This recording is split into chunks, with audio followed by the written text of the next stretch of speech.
What's good, champions of Warframe? It is time to talk to you about the update 34 Abyss of Dagath that's coming in October 18. This update they talked about in the dev stream 173. In case you missed it, Papa I'm gonna get you covered about everything of this update. Starting from the lines up, Dagath is the 54th Warframe. We're gonna have the Dorklave new blade whip. This is the new signature weapon of Dagath.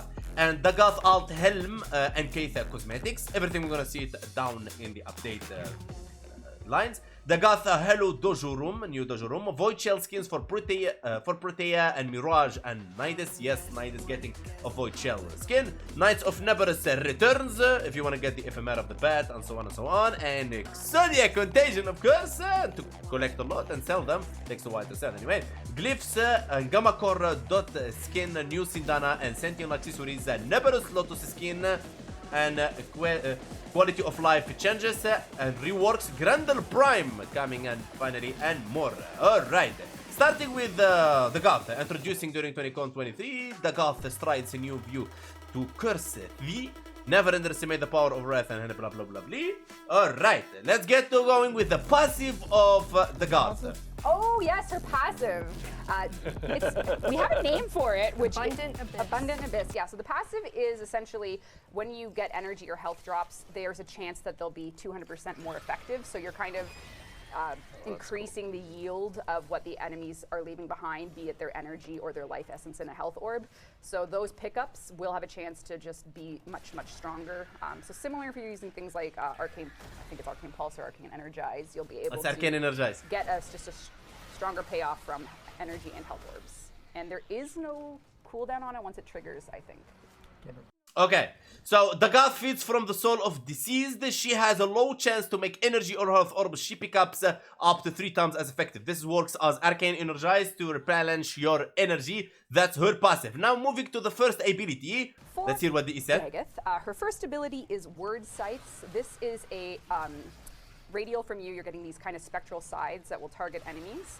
So you can see here, you can cast it. You'll get a big spin of those Word Sides, dealing damage, targeting enemies, and then flying off. So this is kind of your initial... Okay, so Dagath creates spectral sickles that rotate and expand around her, doing viral damage on enemies it hits and slows them. If a spectral sickle hits an enemy affected by Phantom Wrath, which is the second ability, it refreshes the curse during duration and applies the curse to nearby enemies. This works like Yareli Blades. Instead of slash, it's going for viral and slows enemy. Moving to the ability number 2, which is Doom. Enemies with Doom, if you hit your your Word Scythe on them, it'll do additional damage. It'll do more instances of that Phantom Wrath curse, which creates this sickle over their head that does additional damage instances. So once you see that sickle above their head on those doomed enemies, as you're hitting them with their Word Scythe, you're really going to be spreading a curse and delivering continued damage in the form of Doom and in the form of that Word Scythe. Okay, the second ability conjures the spectral energy from her faceless head that rapidly expands in a cone. So it goes around the enemies, inflicting low damage and cursing the enemies with Phantom Wrath, like I just told you. Phantom Wrath curse can stack with multiple casts of Doom and will do multiple damage instances while active, as indicates by the sickle icon above your enemy head seconds. Simple as that. Then we have moving to the Grave third Spirit, ability, which is kind of her damage Grave buff Spirit. and ability. So Megan, if you've pressed 3, you have your Grave Spirit on. If you die while this is active, I'm trying to die. So Megan has died. She's now taking a spectral form, which is a instance in where you're kind of truly a Grave Spirit. This has a timer, and then once this wears down, you will have this ability on cooldown. So this is very much a, while you have it active, if you were to face death, you will enter this Grave Spirit realm, and then you'll come back, and then that ability is on cooldown. So the whole idea when the third ability is active, Dagath gains increased critical damage on all her weapons and gains protection from the spectral realm. When she receives a fatal blow, she will immediately go into her spectral form and will evade all incoming attacks for a short duration. Once exiting her spectral form, Grave Spirit will enter cooldown before it can be cast again. So as much your third ability is active, you will not die. So But if you go into a nullifier bubble, your third ability would be deactivated, so you're gonna be dead. So, as much as your third ability active, you're gonna go in spectral form and you will not die. So this is her survivability ability, which you don't want to helmet away. Moving to the fourth ability, which is her ultimate. Realm. And then the ultimate, this is based on her lore that you'll learn from Grandmother. This is called Rakali's Cavalry, which, why don't you just hit it up? Summon a charge of caves. Rakali was Dagath's loyal companion. You'll learn about her.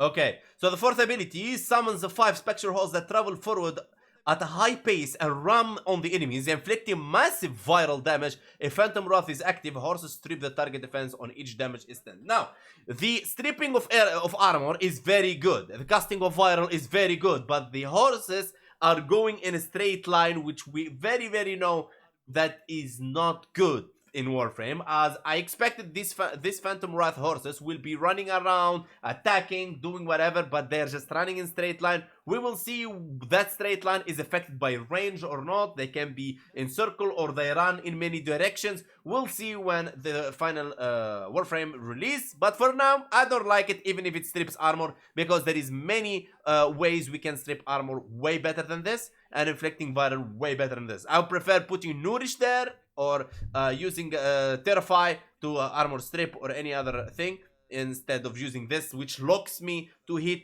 only in front. Like, that's not good. Alright, Dojo Room, Dagath, hello. So This is the new Dojo Room. It's a dojo room that is perhaps a little cursed, perhaps. Now you need to remember, this Dojo Room is where you're gonna be able to get your Dagath parts. So remember this. So this new space. And here they're is gonna show you how dojos exactly to do where it. You'll be able to, first of all, you'll be able You to can customize decorate cave your outside of the your Duviri fashion setting. your so horse, if you the don't like cave. going into Duviri just to modify your cave. Blah blah blah blah. Okay, moving forward, and then you go to this tomb. You speak with the tomb. In this tomb, you're gonna find the parts of Dagath, the chassis, the neuroptics, the blueprint, the system, and the new weapon parts, the Dorclave blade. And you'll be able. They didn't show it in this stream, but you'll be able to trade these items from Syndicate gameplay. There is something called Syndicate gameplay now. Let's go down all the way right But here. for players that want to earn Unlocking her, Dagath there Syndicate, is going to be a Abyssal Beacon, combination and of kind of giving you Vainthorns. content. What you want to do is you go Do to it your like, Syndicate, you know, whatever I think, Syndicate. the There you core go. original And you six take this item, which called the Abyss Beacon. Okay. Original 6 syndicates are going to have something that we're calling abyssal beacons. This abyssal beacon, right now it's using a placeholder image of a void key. Okay, so you take it, costs 5,000. We're calling all have members aboard. And then all you have to do interact is you're gonna and go and you're gonna find can run the series beacon and run shines. These abyssal beacon keys to earn. There you go, Abyssal Beacon 2. You see that? There you go. And you go in there, you're gonna take an item, and that's what you trade for in the tomb.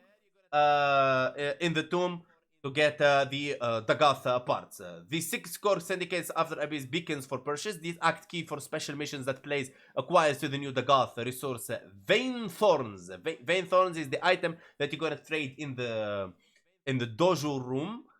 These beacons act like treasure maps to haunted ship, where Tenno will play through exterminate-like missions with a few twists. The node only shows up if you have a key. For those who play during Void Key, this may be familiar to mechanic to you. The Dagath blueprints can be acquired via the Dagath Hello Dojo Room in exchange for these new Vainthorns. I don't know how many Vainthorns you need to get her, but yeah. For me, honestly, I will purchase her from the market so I can deliver for you guys the build and so on and the fashion frame. And then we're gonna, I'm gonna farm her and make a video, of course, how to farm her and all that's gonna be in the channel 18th of October, and to put her in the helmet. Dagath signature items, the Dorclave. This is the new blade. Her brand new signature blade and whip. Okay, so this is the new signature weapon. Door. Okay, so if we pay attention, the attack speed is 1.29. I don't know if it's modded or not, but okay. So if we look down, the slash of this weapon is very high, and it doesn't have impact, it doesn't have puncture, it doesn't have anything. All it has is slash. So this weapon, from now, I'm telling you, this weapon is going to be a success. So it's going to be the best weapon in the world, but it's going to be a success as it has a mainly slash. Critical chance is 26% and 2.2 critical multiplier. Static chance is a bit low, but we can fix that, no problem. Damn it. Alright. Dorclave. If you pay attention there, after 20 kills for assist, Dorclave enters a spectral state that doubles weapon follow through and quarantine statue effect for the next 20 attacks. In Dagath's hand, each active statue effect heals her significantly. Very nice. And it does have Okay, but we're going let's to- moving forward. Dagath Gansian helmet. I'm I gonna like say, this well, helmet because I don't like the Gansian. hole in the face, Again, but this one have holes in the sides, Stunning. like big ears. Unicorn, But as you no can see brainer. right here, I like this helmet more. It looks like Wisp. Wisp have a very similar helmet, but let's not mention that. Okay, so moving forward, Void Shell skin for Protea Mirage and We'll go back Nidus. to Nidus here, shall we? We have a Nidus Void Shell skin. Okay, so coming. this is Nidus Void Shell skin. Lovely. He's looking much more tech. Couple boils. Oh, God. Nice, yeah. Of color. This is cool joke. As you can see here, the colors. Mirage Here, is this going is to get Mirage She'll be getting of Mirage Void Shell. triangles. Of course, it's gonna be Also fashion have frame about Void all this Shell. stuff. This is Protea Void Shell. I mean, I don't know if I'm gonna change my Calidios, to be honest with you guys. I mean, Calidios is way powerful. Anyway, moving next, companion rework. Now, this guys will blow your mind because the first round of Shen's Part 2 to some touches ability Smita, companions can no longer die. So yes, your Smita Kavat will not die, your Helios will not die, okay, and so on and so on. Changes to make companions mods mostly to support and so on and so on and so on. Now, let me put this one in here. Changes many companion mods mostly to support the first two goals of removing death stats and improving survivability. Let's go. High level objectives. Make SPED viable in high level content and so on. Develop blah blah blah blah.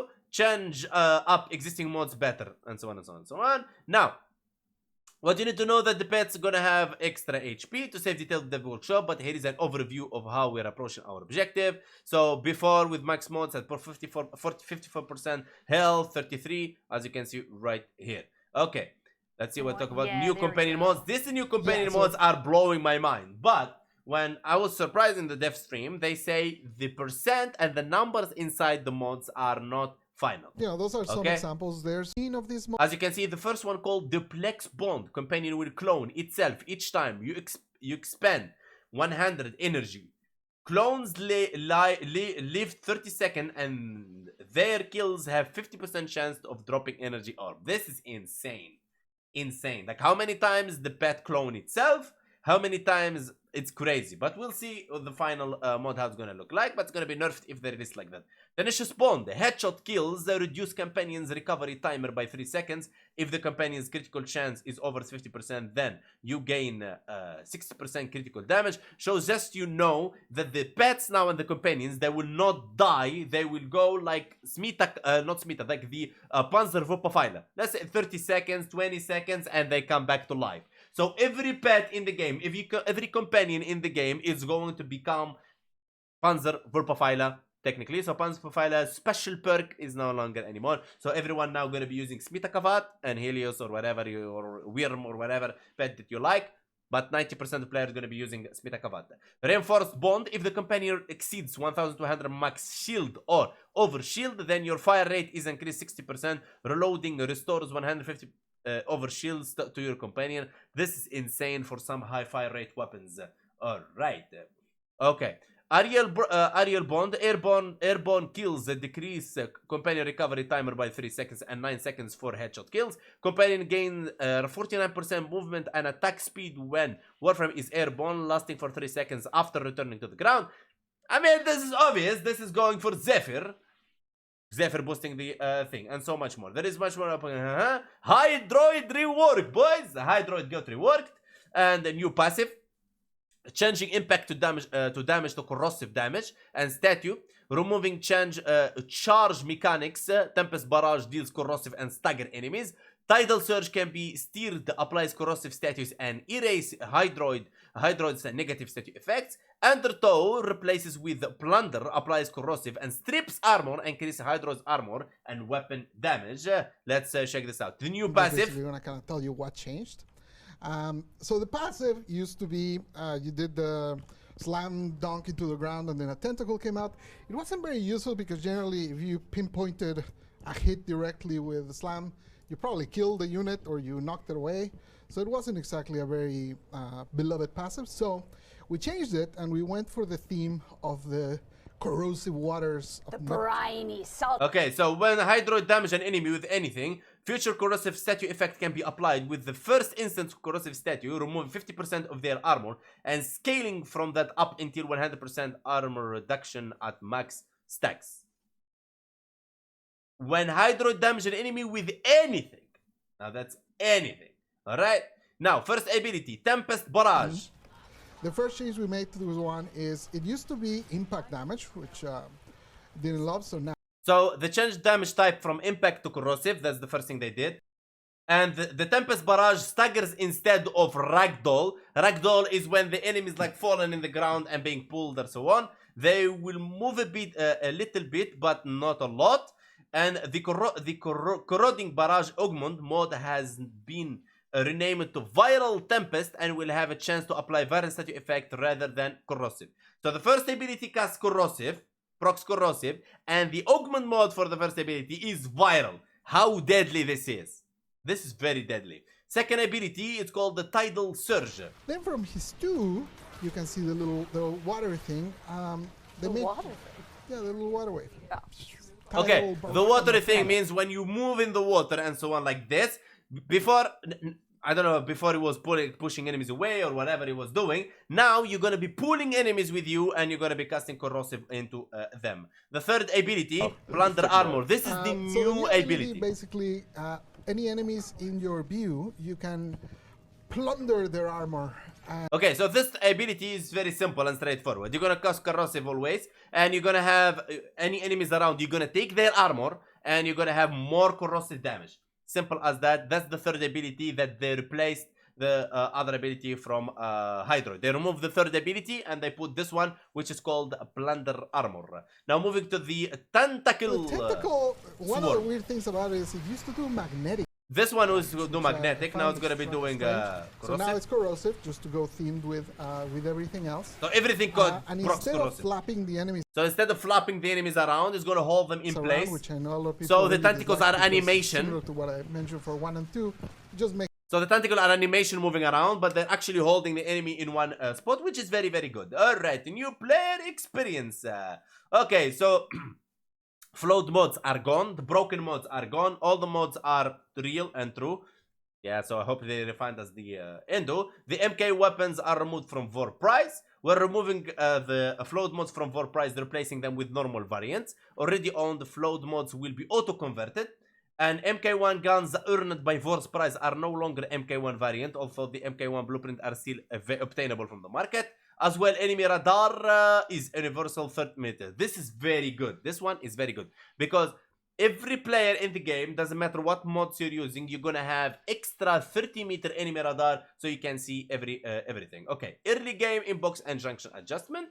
Here you have Vor Price and Size Siege completion inboxes are updated to better guide players to where next. The Venus Junction has also lost its collect 20 mods and apply 4 mods to single Warframe weapons. Make it easier for you guys to pass through the junction. Quest improvement, the Wave Rider become easier now. And it's way easier. Voxelaris, the overall difficulty of Voxelaris quest has been reduced. Nata, the master required to be reduced, blah blah blah blah. So the things here you see, the quest requirements are easier and easier and easier. Okay?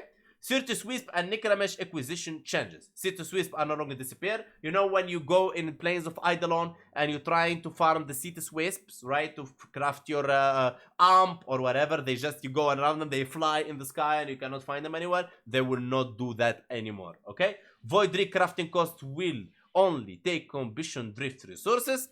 So it makes it easier for you to craft your Necramex. Damaged Necramech components were added to the Lloyd store for purchase. Player can purchase damage and casting engines, pods, and standing each. This is good. For new players, it's very good. But seriously, DE, I mean, taking the damaged parts into Lloyd, making it too easy for new players.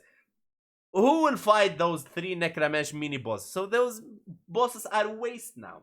Okay, what happened to running and buffing it with Necros and trying to get the damaged parts? I mean, come on. I mean, the overview catches the gist of new player experience, accessibility plus HUD improvement, enemy ally highlight system. conservation improvement, auto melee, buffs and debuffs, impose menu, weapons trade display in upgrades, new update history screen. Alright. Okay, let's say this is the character highlight. So this is before. And now this is how you're gonna see the enemies. Okay, for me, I'm like you see you're gonna be blue, and your friends and teammates in the party they're gonna be blue. For me, I will turn off this blue. I like the idea they're red, but hopefully it doesn't get so much bright. You know, the game is already bright enough, and adding all those kind of things is gonna get more crazy. Now this is the pet system. Before, you don't know which pet is for what. Now this is where you see all the type of things that you look for. Now when you go to catch a pet, let's say Panzer Papaila or whatever, you don't see good the footprint. Now as you can see, there is improvement on that. Now the auto melee, the one I think it should be accessibility thing, means like players who are unable to play the game with both hands or something, this is good for them, but they're putting it as a part of the game where you just, you know, hold E and you can just auto attack. I don't see a player who playing end game content will be using this auto melee. Honestly, me, I will never use it. The game already, I don't use my brain anymore playing this game, and now auto melee means what? I just leave the game off, and I come back after 1 hour, find myself farmed. Buffs and debuffs in the main. Okay, so this is a very good thing. The buffs and debuffs. Remember when you start the game and you don't know what's all the buffs up? Now, if you press escape, you can go through the buffs and you can understand each buff is coming from what. Okay? So yeah, this is the new weapon trait. Remember, guys, in many of my videos, I've been saying I hope DE one day explain the weapon passives, because every weapon, not every weapon, some weapons have a different style to them. There is a perk on them. Some of them, if you do whatever, you get proc whatever. If you do this, you get this. If you do, we don't know that unless we go check wiki. Now, thankfully, DE finally realized that we need that. I've been mentioning it in many of my videos. Now, every weapon, if it have a special perk, you're gonna find it right there. You see, right there, you're gonna find the perk right there, so you can read it and you every weapon. Okay. Now moving next to the update history screen. This is very good because you can just for the first time when an update pops, you get a little screen with your Warframe kneeling there with a big old wall of text that we do write ourselves. So please. Yeah, so when you log in, you're gonna find all the update, explain it to you with the things prices and how to play it and all that kind of thing. This is very good for players to learn and know about the updates, okay? System change and general quality of life. Focus lens conversion buffs, mean the focus lens and shield gating shield overhaul. This what pissed off most of the players. The shield gating is getting nerfed. Break normal mission improved. Nightwave changes. Warframe level up stats. Damage attenuation changes. Steel path circuit river rewards. In current evolution swap. Okay, the focus lens. Here it is. The focus lens will offer greater conversion rate. Okay, revisited shield gating and so on. Okay, so I don't make it too complicated for you to understand this, but I'm gonna read it the way they write it. We're taking new approach in shield gating. Okay, so the shields will take 50% less damage instead of 25%, which is good. But the duration of your shield gate scales with the amount of shield you had upon shield break.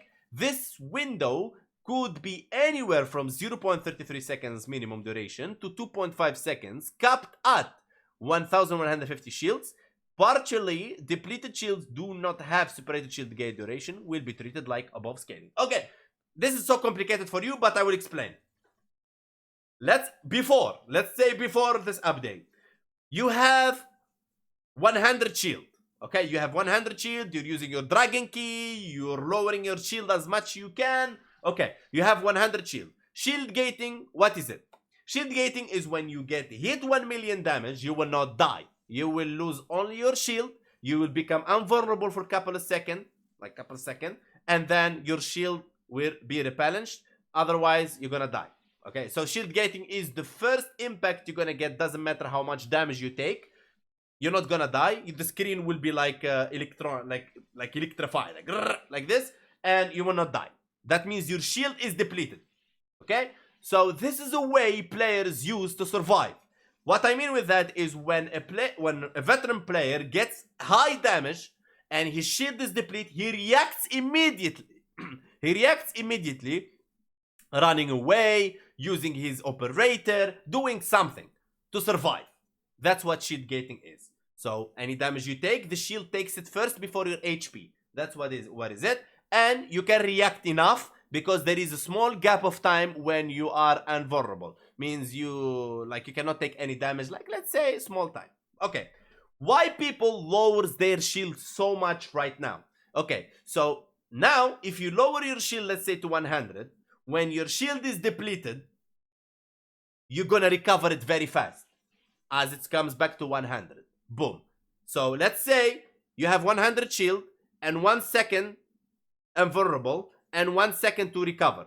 Okay, so you get hit, you lose the 100 shield, you have 1 second, your shield is back, so you're alive. You will not die. So what happened now is if you have a small shield, that gap is small. So you have 100 shield and smaller time to recover, your shield will not be full.